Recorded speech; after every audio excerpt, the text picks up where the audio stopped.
Now, some of us are saying, well, shoot, that's young. But not if you lived in the Middle Ages. It's true that Edward III had probably not a good diet. A lot of us, as we are moving through life, we try to do all the right things. And I suspect Edward III had health issues. But the fact is that he lived quite well, despite having a lot of significant events in his reign. Now, what am I speaking of? Well, you already know I'm speaking of their great Black Death and the first part of the 100 Years' War. So, this discussion of Edward III's reign, I think we understand, is going to be fraught with trouble. But he seemed to handle it fairly well, all things considered. Obviously not for the 1/3 of the population that died in the Black Death, and obviously not for the many French people who died in the course of these various phases of the 100 Years' War. But the 14th century, this particular period, is not a particularly happy time. So if we're trying to be positive, let's try to think of Edward III. It's like he was obviously a lot better than his father. I mean, if you have to choose, I mean, this is probably the best king we're going to cover in this course. So we need to get the happiness where we can. And it's definitely with Edward III, because it's not getting better, people. It's not. And believe you me, nobody's going to be getting to any ripe old age of 65. These people are coming and going. But Edward III had this long reign, and he will be, I would even dare say, beloved. Now, if they had had counselors or advisors or something of the sort, I expect he would have been the first one to get an appointment, because if I'd had a father and a mother like that, not to mention mother's special friend, Uncle Roger, because we never forget that during the first 3 years of Edward III's reign, Uncle Roger was hanging out more than most uncles do. So yeah, that's right. I mean, it's like, really? Do you think, Mom, do you really think we ought to be doing this? Or, I mean, you know, I know he's really special, but don't we miss Dad? I mean, it's like, yeah, counselors, come on in and talk to us. We need help. But we do know that little boys grow up to be big boys, and that's certainly true for Edward III. And what would happen, in fact, was that he got older, and you can imagine the various individuals around him, you know, when he was 14, 15, 16, finally said, and you know, those teenagers, and finally said, you don't have to put up with your mama and Uncle Roger, because they don't care about you. But the people of England do love you very much. It's coup time. And you know what that means? That means that there's going to be a takeover. It's like, I love you, Mama, but I'm going to have to break you and Uncle Roger up. Roger's got to go. He's got to go. Permanent bye-bye. Yeah, that's right. Roger Mortimer, I mean, there's not a chance, he couldn't be a special advisor or emeritus status. We're not doing any of that. Just a quick all execution, no appeal. Oh, yes, Isabella cried. Off she goes into her own retirement. Interestingly, I think the letters that she and her son write, but none of that is relevant in terms of understanding that retirement was really the only recourse that she had, and because of the, let's say, somewhat scandalous way in which her latter years as Queen of England took place.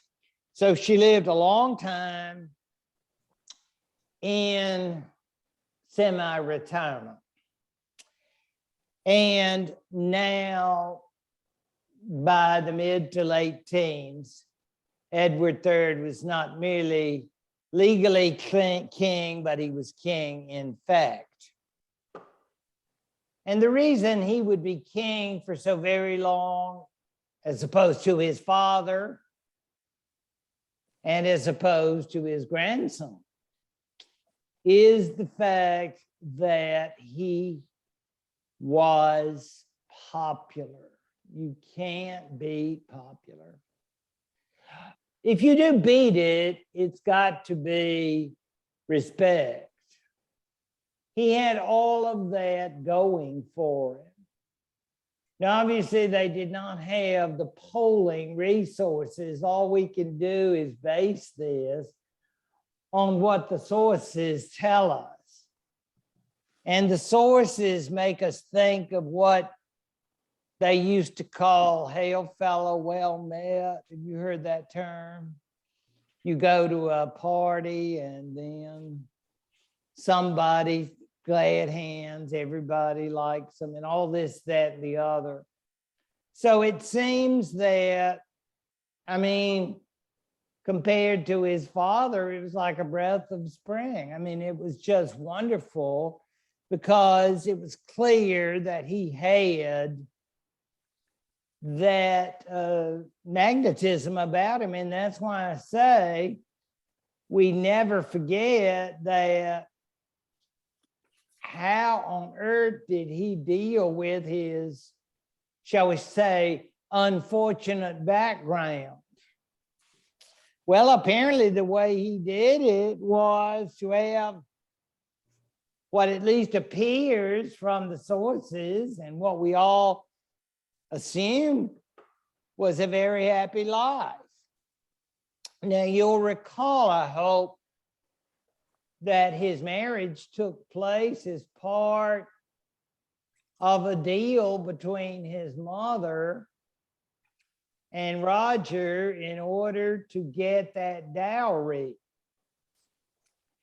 Dowries really help it when you have pocketbook issues.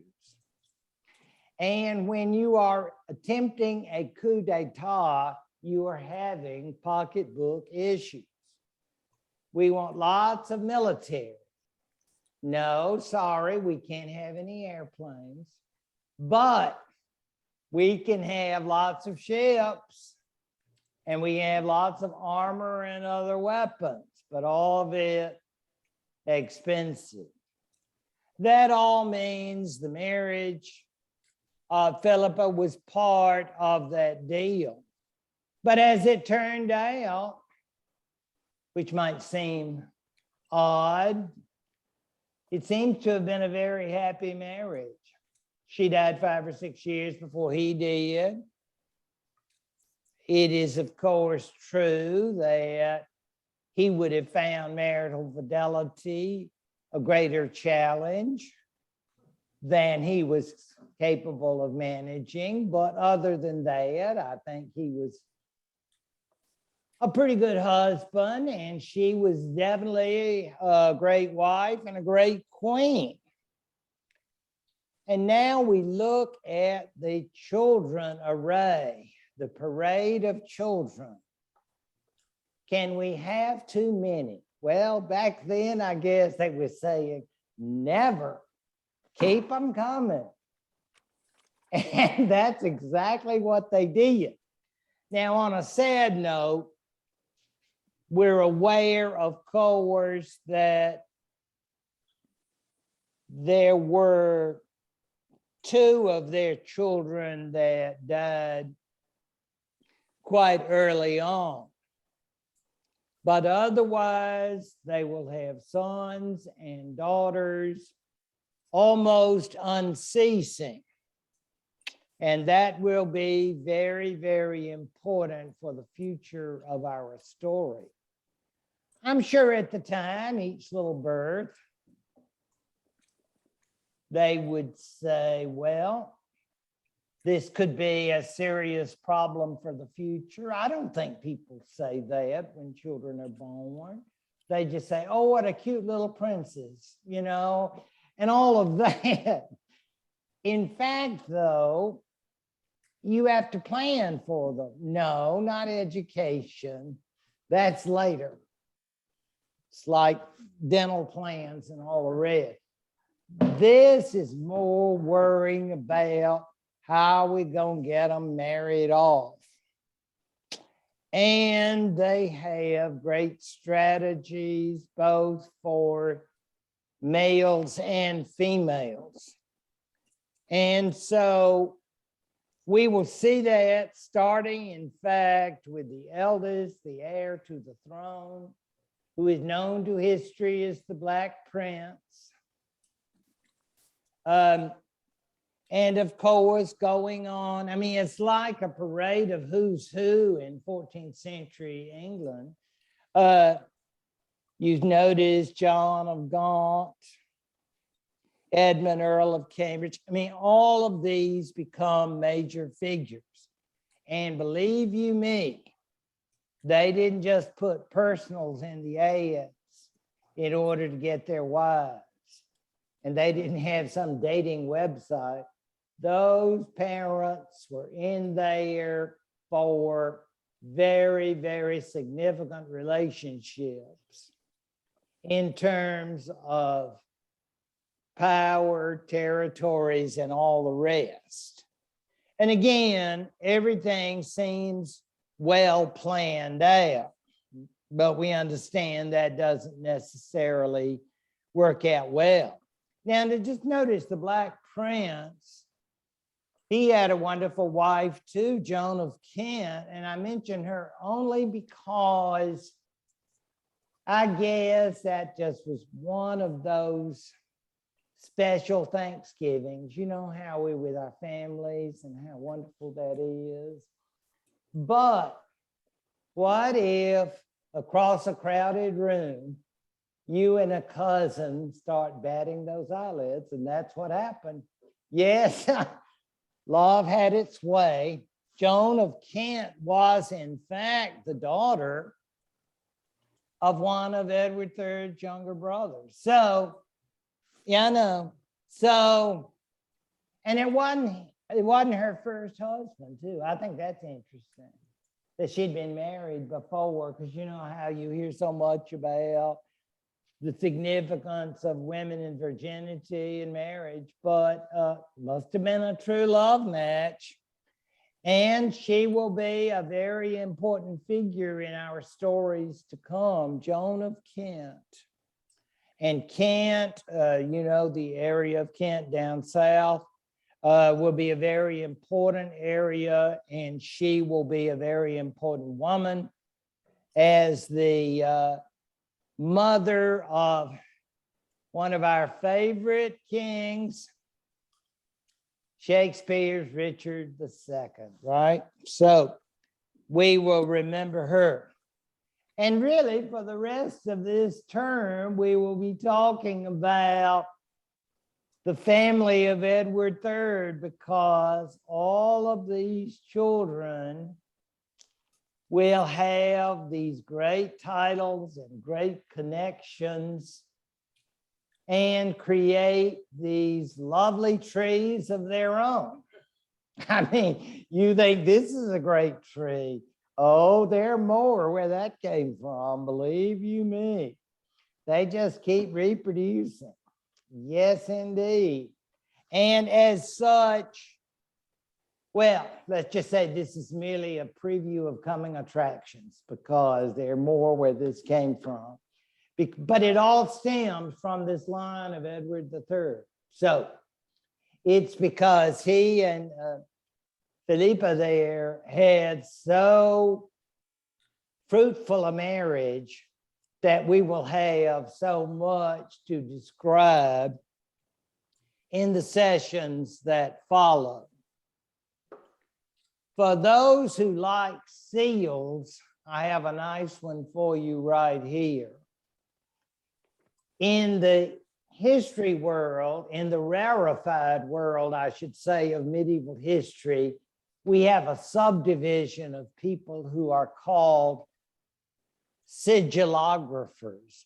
Drop that on some of your friends Saturday night and see who knows about sigilographers, and ask, have you ever known one? Or do you run around with it? Will you admit it if you knew any? Sigilographers are seal people. I know, very specialized. Yeah, I've just met a few really special people, but that's all they do is seals. You know, it's like there are a lot of things you can do in medieval studies, but sigillography is one of them. And why is seal so important? I think it's because of what you see. You can gain so much visually from it. And you see all of his titles. By the grace of God, King of what? France. Who says? Well, we'll see about that. But the sigillographer would say, aha, I can date that seal. You know how they like to be smarty pants. So that would tell you that he's now claiming to be King of France. So it's a little later. And he is King of England. And he's Lord of Ireland. Notice that, Lord of Ireland, not King of Ireland. Interesting little fun fact. So if you do meet up with any sigilographers, you will be prepared and say, I just saw the nicest seal. They will be impressed. But that is the idea of this great king. Popular with lower and upper people, sort of like the king's king, just one of the ones that I would say had the better reputation. In general, the business with Scotland, the late unpleasantness during his father's reign and during his early years, more or less became an accepting of each other, particularly because the ruler of that day, and the name Robert Bruce will ring a bell, I'm sure, for those of you who are interested in Scotland. Or the Bruce is one of the great clans. And one thinks, why would Edward III agree just to accept the situation? Well, he had bigger projects.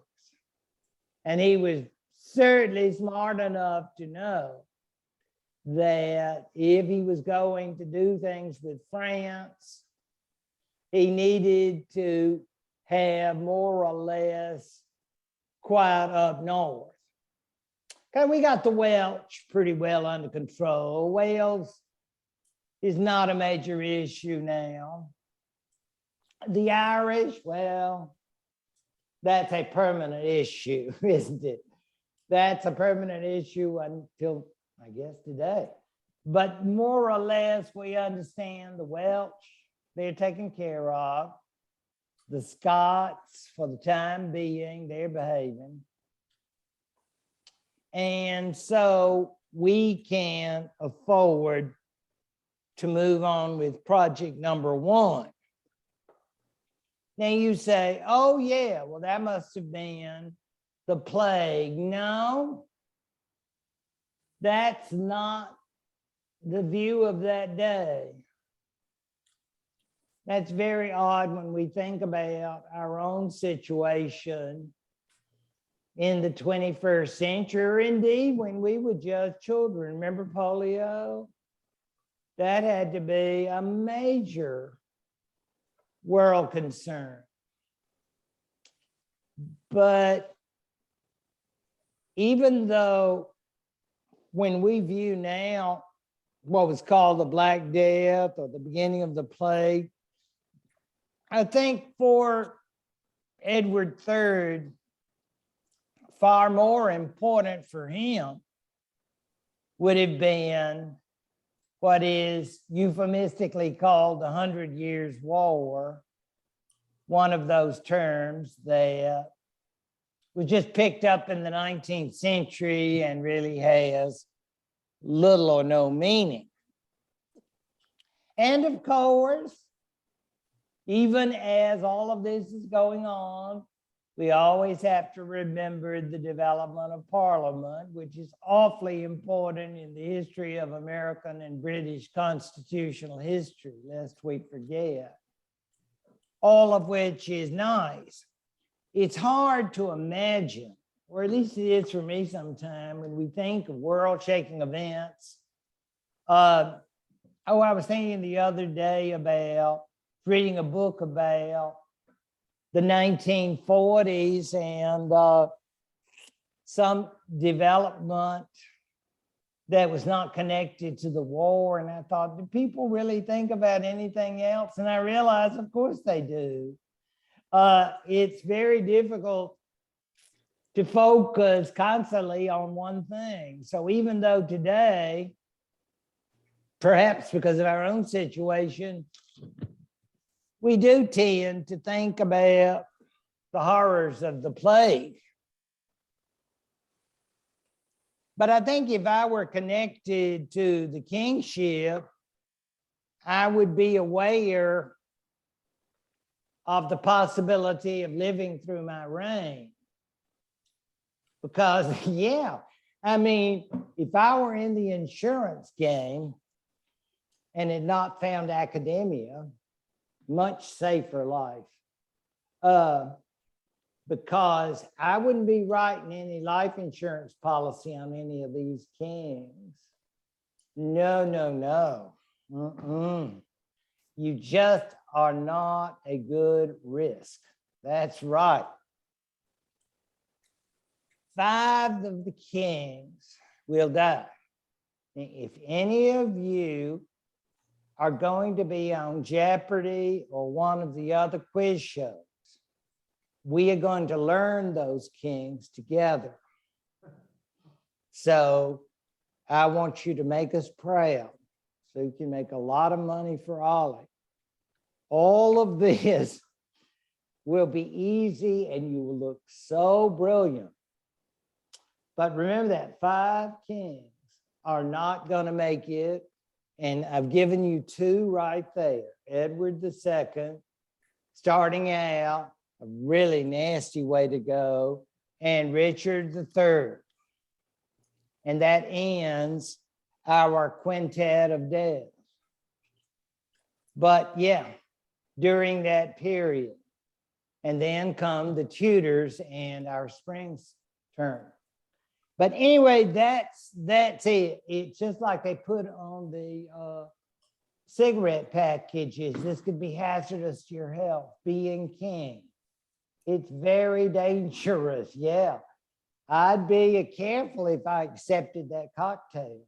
You just don't know who could have freshened it up for you. So to speak,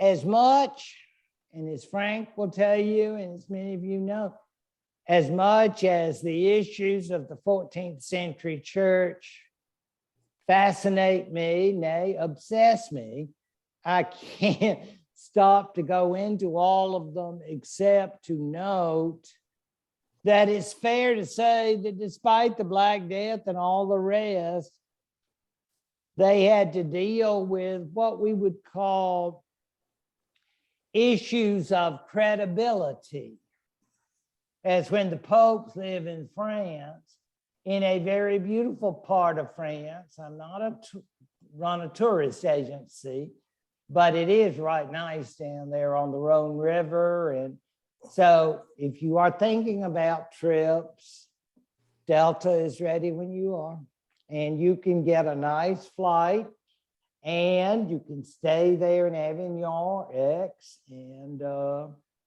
they can arrange your tourist travel.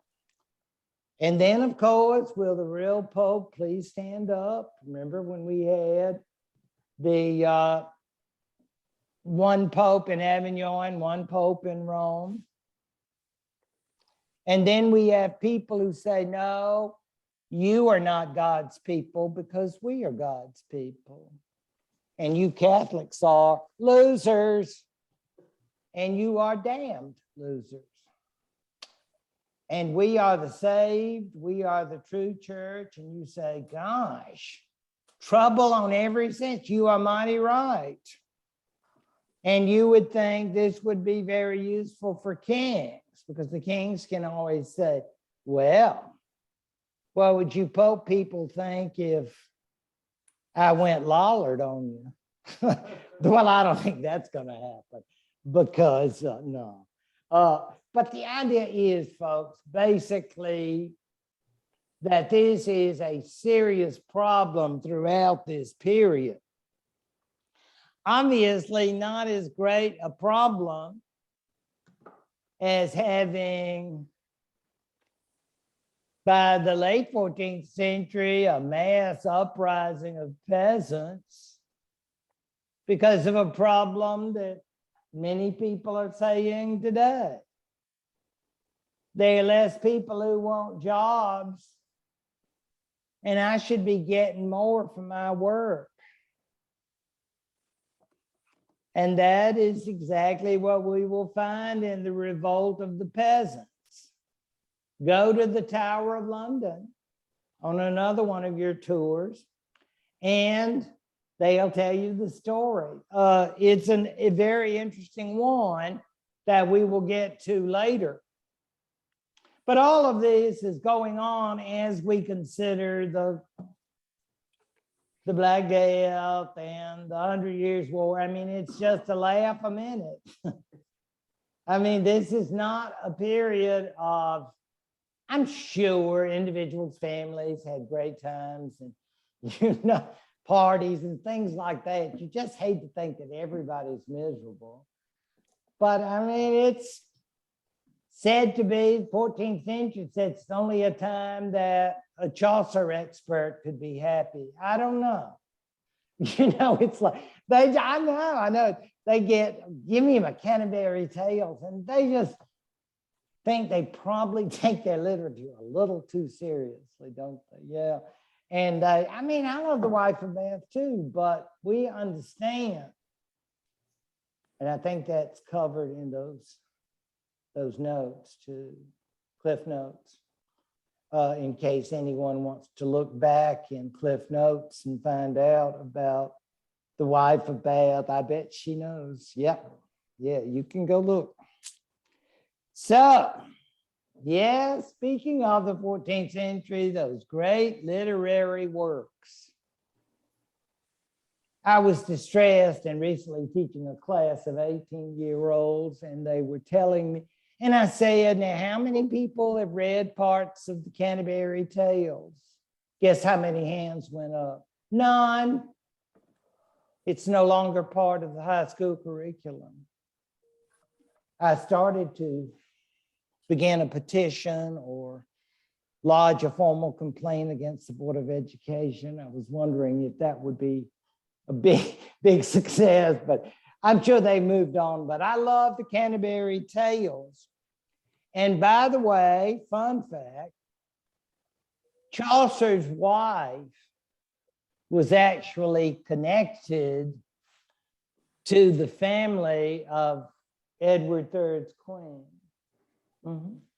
She was from the same area of northern France, Hainault. So she'd come over, that family had come over with the queen when she'd come over. So always very interesting to think that Chaucer and his wife were no mean people. I mean, they were, well, I don't mean they're upper class, but I mean, they were deadly middle class people. If you studied Chaucer when you read the Canterbury Tales, poring over them, as I'm sure you did in your literature class, not succumbing to lethargy or idleness or social frivolity. Well, the plague. This has much to do, and you can see from our map, with the structures of movement. And you see from the red lines how much is coming from east to west. What I always think about, since this is a course in English history, is when you look at these areas, do you realize, I'm sure you do, there are parts of the British Isles that get none of it. It's like you really get it or you don't get it at all. And I find very interesting. Obviously, this is a disease that I would almost call of density. The more people there are, the more likely people are to have it. And since, as we know, people knew very little about its cause, in some places like Florence, they did have some concept of urban cleanliness and not permitting people coming to town. You think about where we are.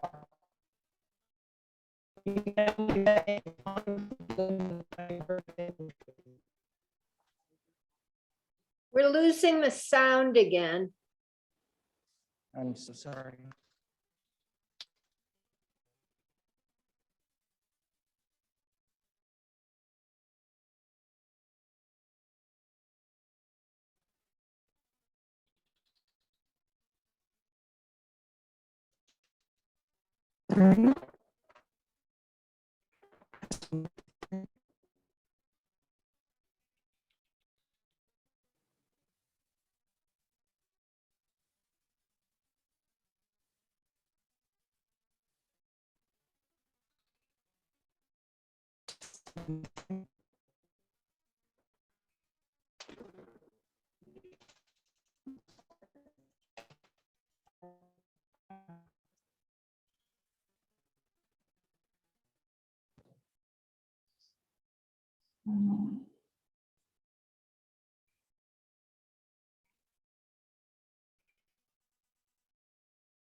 Can everyone hear us? That last call was fairly clean. Testing 1, 2, 3. That's good. That's what we can work with today. I apologize for the interruption. Can't talk here. Yes. Oh, okay. I'm so sorry. I'm back, that's okay. All of this is to say that the horrors of the Black Death, while being one of the most severe in history, something like a third of the population, which of course is connected not just with the disease, but with the conditions in which people lived at that time, is also to be appreciated by the fact that it did not affect all places equally, as I guess diseases never do. In any event, we know that in its various forms, as for example, the bubonic form, which we're about to see, and the pneumonic form in the lungs, would particularly hit port cities because of trade, because of population density. And again, not to be grotesque about it, but as someone pointed out, I think it was last spring, folks just were not clean. It was a very dirty world, and it was crowded in many places, and people had no concern about those facts. I recall that one of the popes of the day actually, to protect himself, spent most of his time in front of a fire, believing the fire would keep the plague away. How much people understood about this is probably very, very little, but look at us now. You know, we cut on this television and we see all this, and they say, maybe this, maybe that. So we don't really know. I mean, we know a lot more than them. And as we do so, we go back now, and I think now they understand the carrying of the plague by the fleas,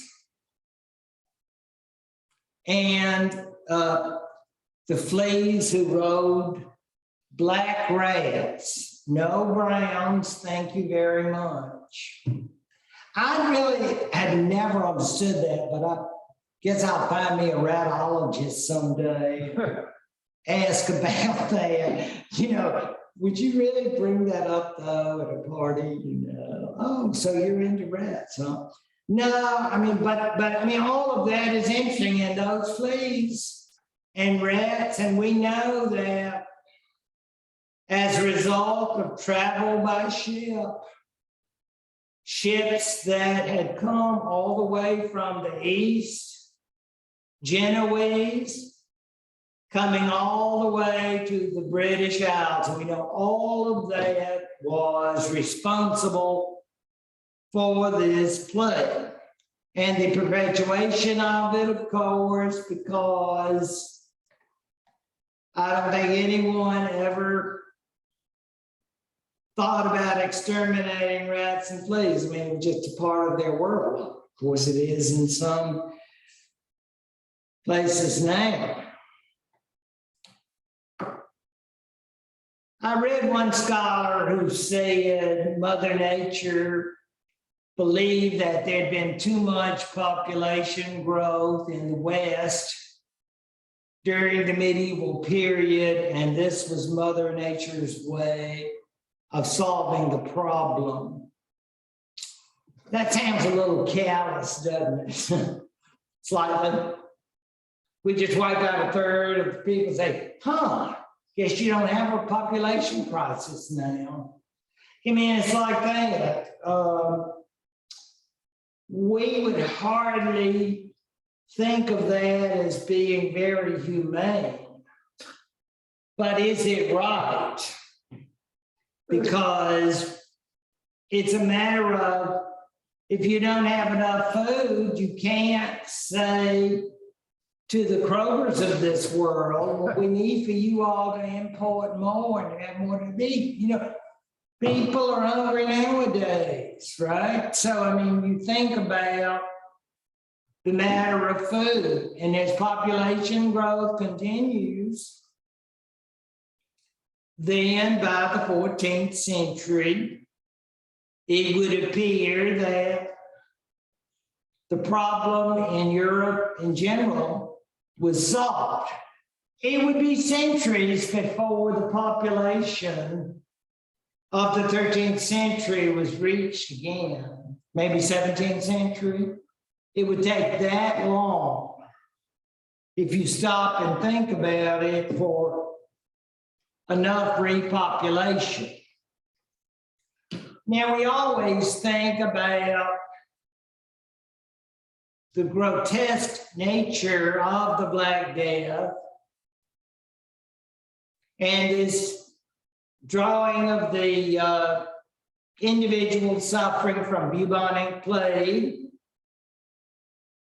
and the likelihood of having gas come to visit or people want to hang out again is probably clear that people did not want to go near them for fear of contagion. And what is the individual doing? Could he be, and I don't hear this word much, I don't know if you do, quacks?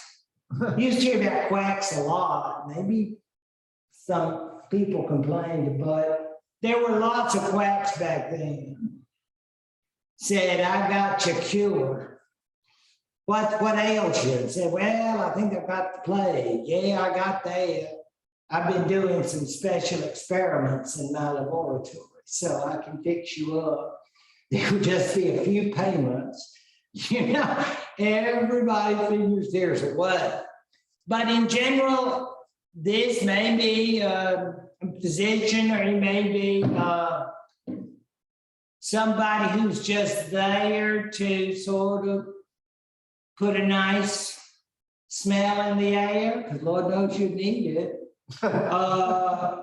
All of this, or maybe, you know, is some sort of practitioner of some sort of spiritual exercise. There were lots of them too.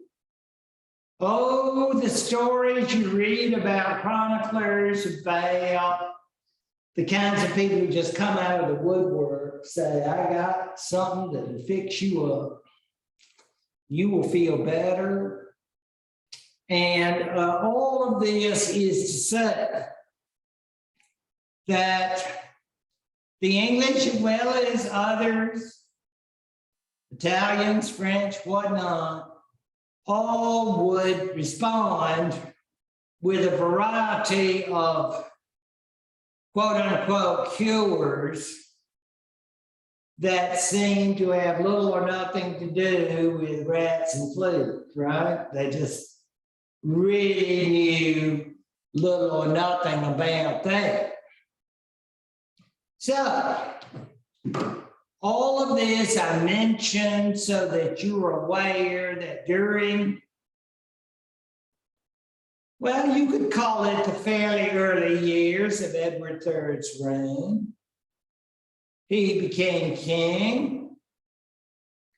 At first in 1327, and the first outbreaks of the plague in England occur in 1348-49. But I think it's fair to say that even in the reign of Edward II, there were conditions of famine and other signs of lots of negative things going on. And if all of that isn't enough, we're going to have one of the great wars of Western history. It is called the 100 Years' War because someone in the 19th century, a Frenchman, I think, thought it had a nice rhyme to it. I suppose they already knew about the 30 Years' War in the 17th century. So they decided that this could be a 100 Years' War. And then some smarty is going to raise their hands and say, but it wasn't 100 years. And that's when you can say, no, but it was a very long time. And so we don't try to correct it or change it. At least I've never heard of anybody. So it's not correct in the sense of a century, but it is what we know it is. If you really want to know the truth about it, and you wanted to torture somebody during their orals, yeah, you think, let them stew. You could give a series of dates and watch them sweat. As you said, now for each date, you need to explain how this could be the beginning of the 100 Years' War. Now, there are people in this room, well, now, this technologically speaking, in this room, our little Zoom home, and I give a year, and their eyes would sparkle with delight. That's because they know so many days. Yes. You're too modest for me to bring up the name, but you know who you are. But yeah, you could say 1066. And we all know that. And we know a variety of years that are long before the 14th century. Because in fact, this series of wars between English and French will always last until, from the French perspective, the English get out of here. It's not like we can reach a point that, oh, Jenny, je t'aime, that kind of thing. They find love between England and France. It's just hard. It's just really, really difficult. It's not as if the 100 Years' War could have been avoided, that somehow we can get an understanding. In fact, we know that the French are not going to invade England. Oh, the French will help the Scots at times. And we know that earlier on, there might even be, you remember when King John, some of you will remember King John of unpleasant memory? Well, the Pope was so mad with him. I know, how mad was he? He was so mad that the Pope, my favorite, Innocent III, basically was going to say, John, you no longer have a throne. You're an ex-king, you're a loser. And basically setting up the French and saying, could you all use a vacant throne? You know, we have this available. You know, you can come on in and take it. So there was that idea that maybe you could say the French came to England sometime with hostile intent, but mostly it will have to do with the English coming to France. And it all all starts, of course, with William, Duke of Normandy. Yes, as some of you remember from Anglo-Saxon history, there were connections between Anglo-Saxons and Normans. This is not the place to go into it. But suffice it to say that when those Normans take over, and yes, they decide to make all those people take French 101 instead of English class. Yeah, I mean, man, I thought I was going to have some great Anglo-Saxon literature classes, but no, me not. I'm going to have to take French, and that will be the way it is indeed until this very time period, when English will return to its own. And now it's tree time. Yes, we're back to family connections. Those English and French love to get married. You say, oh, amour, amour. I don't know. I hate to be a party pooper, but I think it has to do with land. I mean, that's ugly. Because I've been to some beautiful weddings. It's nice. Two hearts beating as one, etc.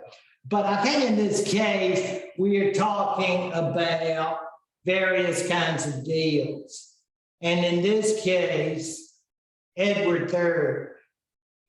So if Edward III did not have psychiatric issues, counseling concerns, it was because instead of thinking about his mother and Uncle Roger or whatever happened to Daddy, he could think about, yeah, I'm going to be king of two kingdoms. I'm the greatest, I'm the biggest, I'm the baddest. And I'm sure if I'd had a mother like Isabella, I would have heard that growing up. Don't you think? His uncles had all died without mates, children. And so as each one died without having sons, I'm sure his mother, Isabella, was licking her chops. You know, by the last one, the last of the brothers, Charles, Isabella's just saying, okay, baby, you're next. You know, I've always thought this is because women could not gain these positions for themselves.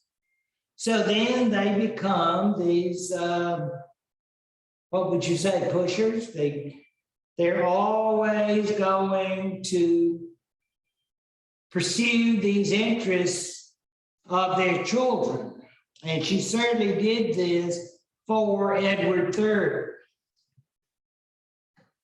And here is, thanks to Frank, a wonderfully abbreviated, and Frank saved me from something awful.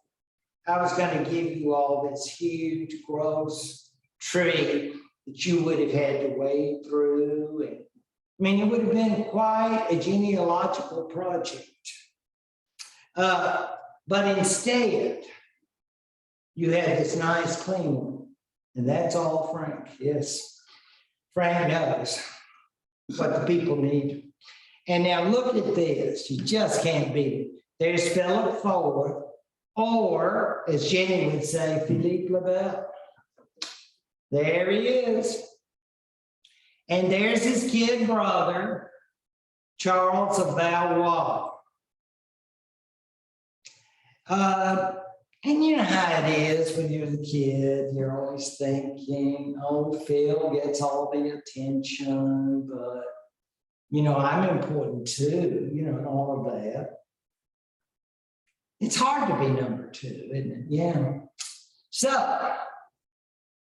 All of this is to say that Philip IV had 3 sons. They all had daughters, but none had a son who lived after him. Some people would say there was a curse on Philip IV. I don't believe that, but it is a rather interesting mystery to think that there was a daughter, we already know her, Isabella, married to the English king. I've got a son. Sorry, lady. But you have to understand, we don't accept it through the female line. So maybe it's number 2's time. Yes. Let's go over to Charles of Valois. You were right. This is a wonderful tree, beautiful tree. And Charles of Valois, and do you see there, Philip VI? I'll be king, I'm available. So, isn't that amazing? You know, it's like, I would love to be king of France. Daddy always did feel a little deprived. I mean, it's hard to be Philip IV's kid brother. So all of these people that died, by now Philip VI was young, 35, I guess. He was a very successful Lord of Valois, area not far from Paris. So he was the closest male. So the nobles of France sort of had consensus, like, you know, somebody said, you all want to consider this guy named Edward III? Ooh, mais non. Anglais. I mean, yeah. Very sensitive, very sensitive. These Anglophobes, we're not dead. No half Englishmen. So they use the business of the mother. And so Philip VI would then be crowned.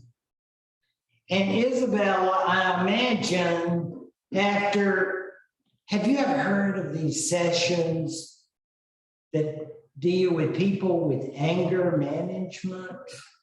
So I think Isabella probably had to go to one of these anger management sessions, because now you've got to smile for the new king, Philip VI, and you can't say, you Valois loser, my son is so much better than you. No. You got to be really nice and say we and no, and all of those words that, Jenny, you would use, the nice words, the nice French words, because you can't use any of the ugly French words. But you can just imagine that she was, you know, like we say in the South, you fit to be tied. You heard that one? Yeah.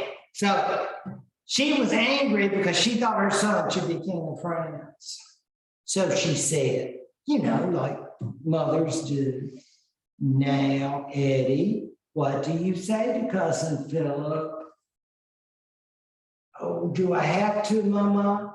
Oh, we. You are the king and I am your vassal. Yeah, it hurts. But he does it. And here he is. He looks a little wimpy in that picture. Judgment call, sorry. That's Philip VI. And for you Valois people, and I know one out there, she's a Valois person. And I mean in no way negative. I speak not of them in a bad way. But I just know that this is the way their line began. yes, they are related to the earlier line, but you see, this now starts another line of kings. And it will go all the way to the 17th century. And someday, when I have a very, very advanced French class, we'll learn all the French kings to the 19th century in order. And you will be so proud to be graduates of that class. But anyway, I hate to say it, but Philip VI is, for the most part, not a distinguished ruler, shall we say. That's the kindest way I can say it. He was a nice warrior, and he was king at the beginnings of the 100 Years' War. And I think that these two knew that someday they would be at war. I mean, that's easy for me to say, but it's hard for me to believe that Edward III really intended to be loyal to the vows he did in fealty. You know, there was just too much at stake, too much interest in self-promotion. As far as being king, Edward III understood that while much of what had been under English control was now lost, we've still got some mighty great lands.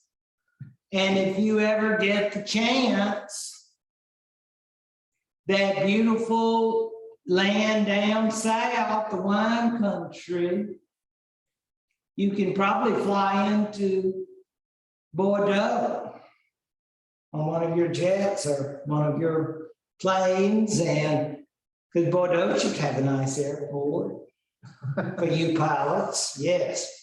So you can go down there and see, and you'll see I'm not lying. You say, you mean that's it? That's what's left over. Yeah. I mean, look at all that pretty lemon yellow, all that was ours. And it's been like some old big French rat's been gnawing at it for all this time. A little of this, a little of that. And you see that kind of yucky green color, that used to be ours too. Normandy, those were the days, my friend. And now here we are, the 14th century. It's all gone. Au revoir. Gone bye-bye. We just left with Bordeaux and that territory. But with his mother, Edward III had done homage to Philip VI. And neither was happy about it. Neither. The King of England was technically the Duke of Aquitaine, as they retained that title, even though, of course, that's only part of Aquitaine.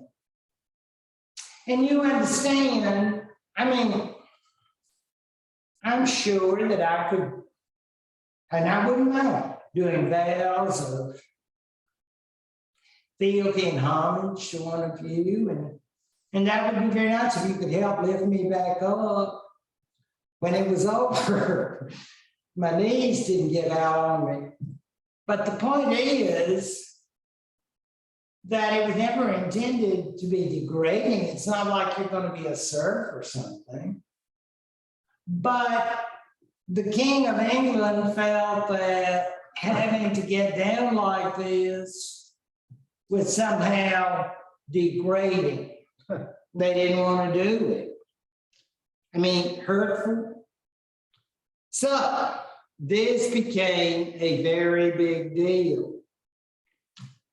And more so, let's be honest, they wanted to get back all the territories in England that their predecessors, the English kings had had in France.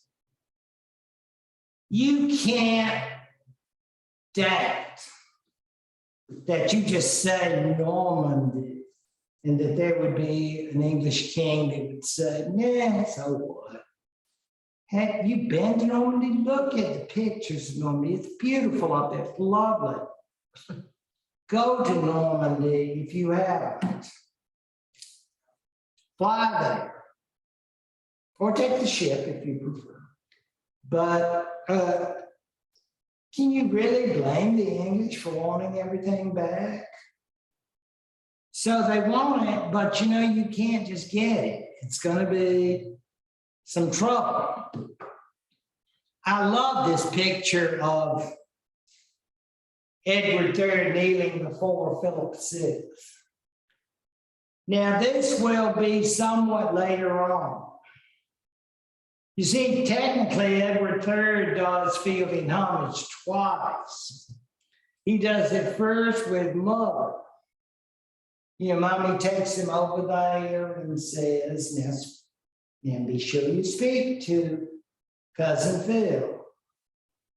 Ask him how his Charlie's Uncle Charlie, Father Charlie is, you know, all of that. And then he goes back 3 years later to do it for himself. You look at that face and it's like, ooh, I have to touch his hands. Yuck. Those nasty Galois paws.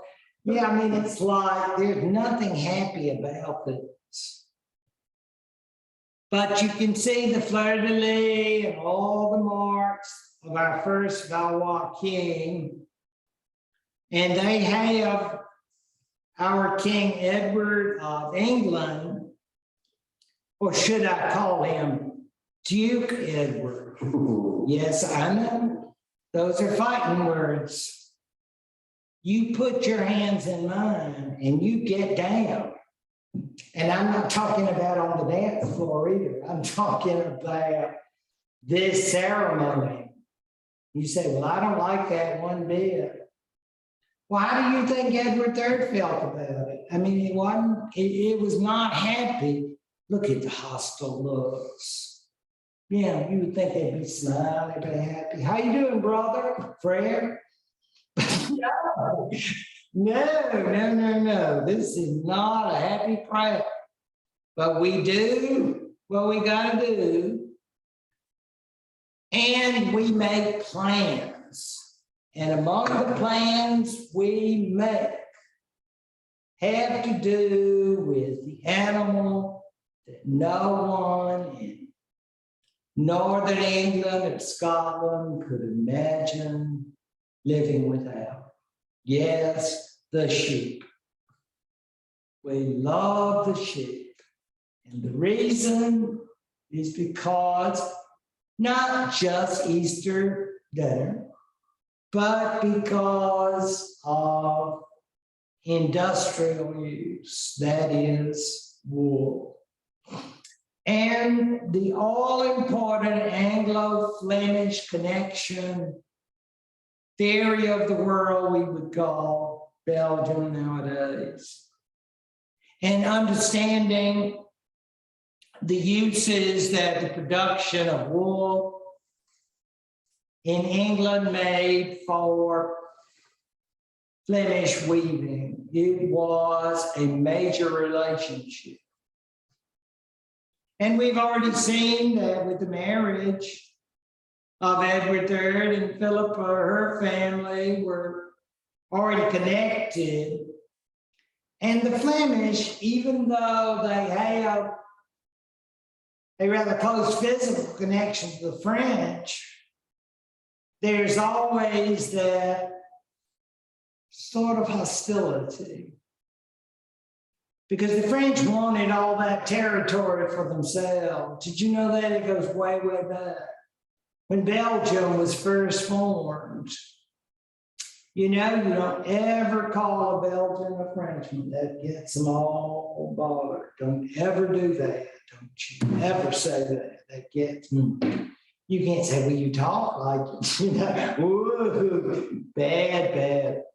So all of this is to say that this area of the North wanted to maintain its independence from France, and the French had tried to take it, and the Scots, or rather the English, had said, if you need a friend, we're here for you. You know, it's like we just want to start singing Carole King songs. I mean, it's like, we're here for you. You got a friend. And it's really amazing when you think the same thing happens with our friends in kilts. The Scots say, gosh, you French people are so great. We just love you. You say, oh, we didn't know you cared. Oh, we do.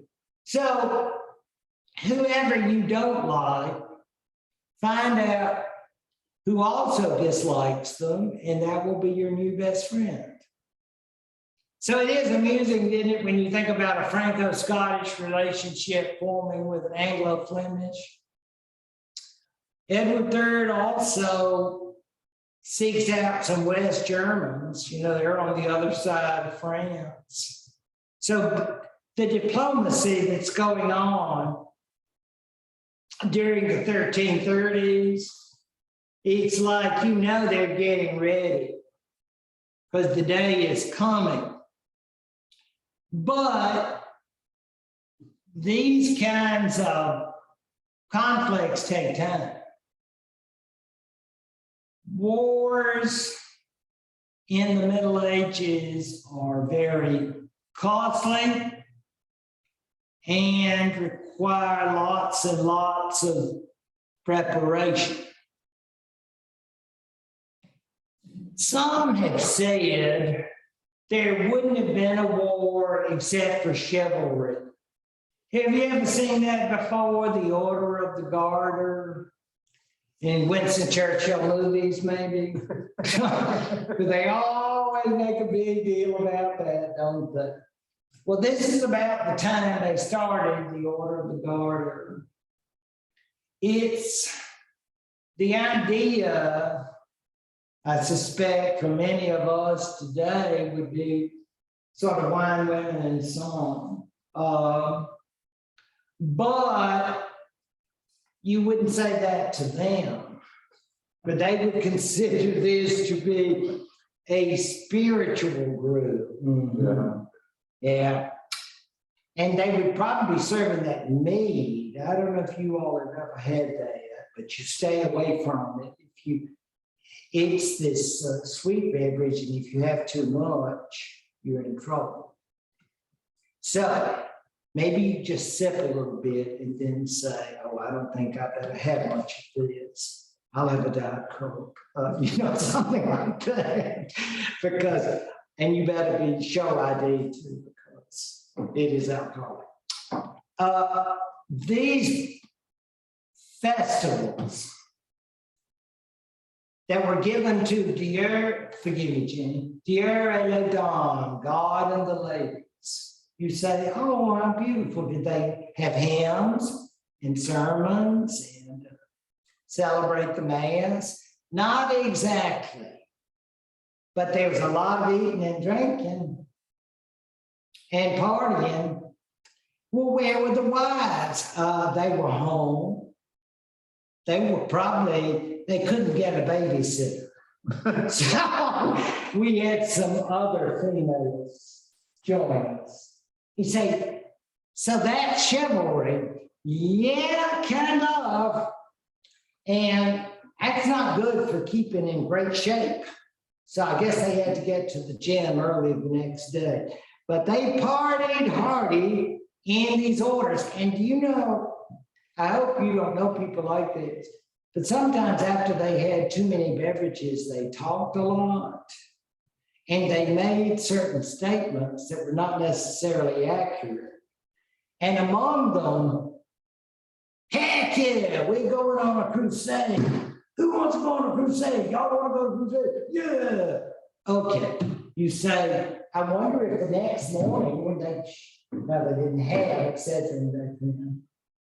even innocent, but they probably could have used some.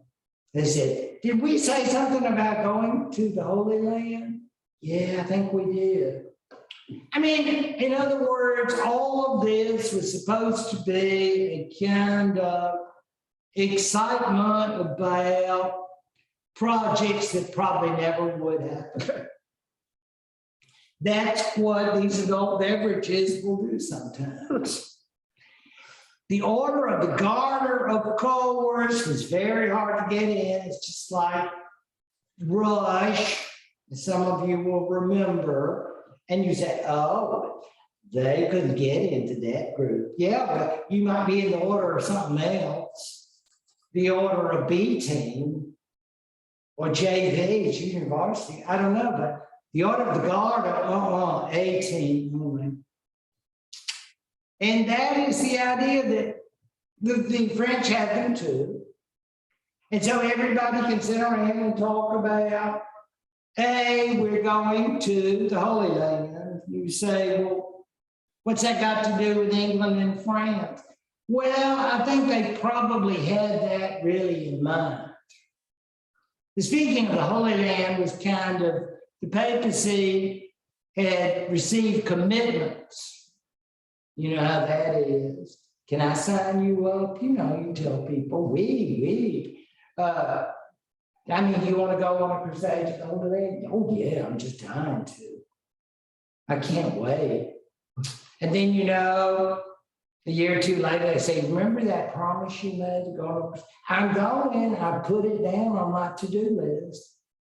So you can figure these people, both kings had committed to a crusade, but they've got scores to settle at home.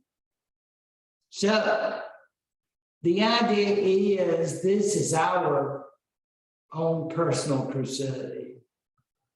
I'm the real king of France, but I've been denied my rights. And I've got to get that. Then I'm going to the Holy Land. That'll be my next project after I finish up. The Order of the Garter, the dinners, the entertainment, all was very wonderful. And you could say,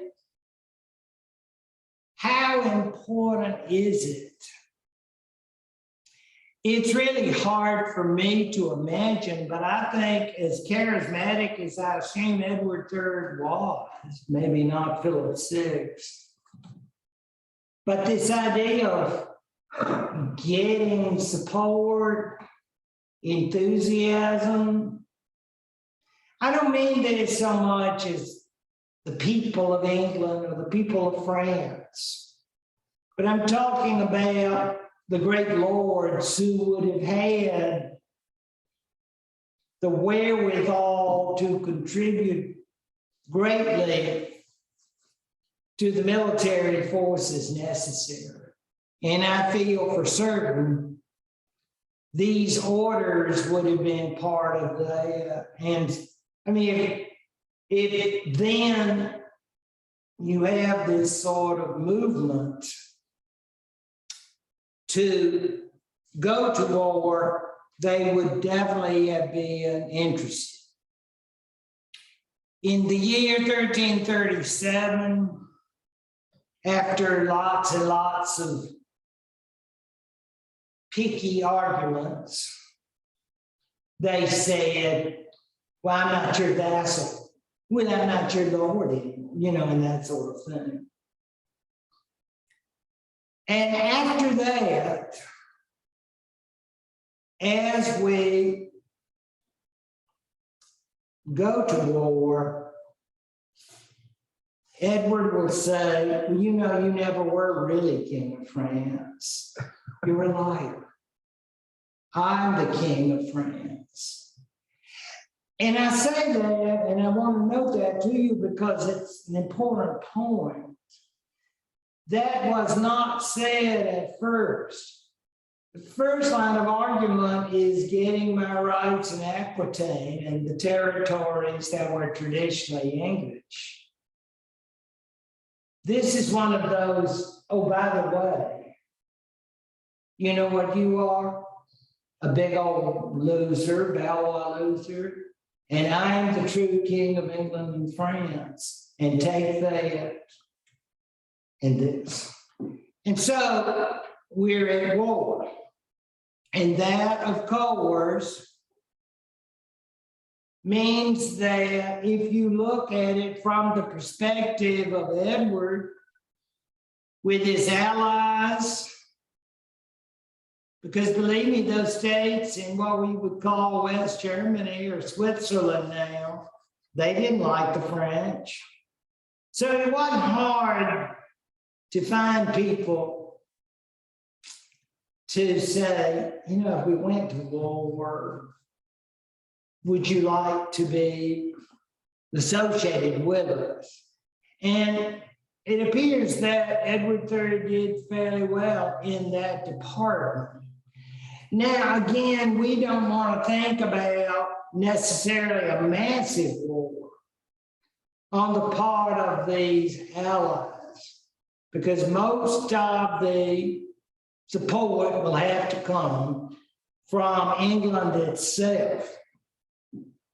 And that is what seems very odd to many of us when we think of the very unfortunate conditions of the time. I mean, the Black Death is not fully blown up in 1339, but it's still not necessarily a time that war would be helpful. And as we enter into this phase, I'd like to close by making the point that many students of the 100 Years' War do. The English always knew how to win the battle and beat the French, and they did often. But the French ultimately won this war, and the English more or less lost out on rule in France. And that's how the 100 Years' War will end ultimately in defeat for the English and victory for the French, but the French would have to pay, and pay dearly they did. And there we will pick it up next week. Thank you all very much. I look forward to going on with the war next time. Okay, we have a question Okay, from Jane Bodman. okay, Jane. And Jane's question is, how historically accurate is the movie Braveheart? Oh, now here's what I always say about history movies. Enjoy it and then just walk away. Don't go, don't fight it, Jane, please don't, no.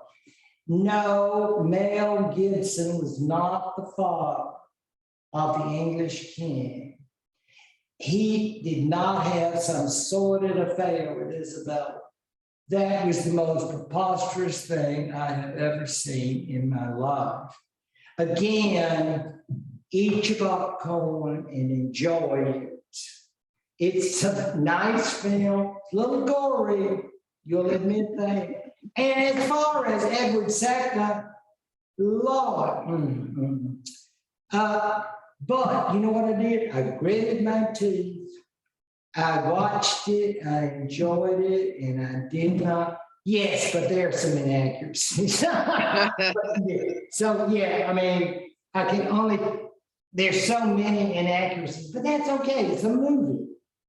It's a movie, and I tried to bring people out of the movie and say, I will tell you really cheap. I tried to make some money. I'll give you the real truth. It'll be a discount session, history session. I tried to make some money, didn't work.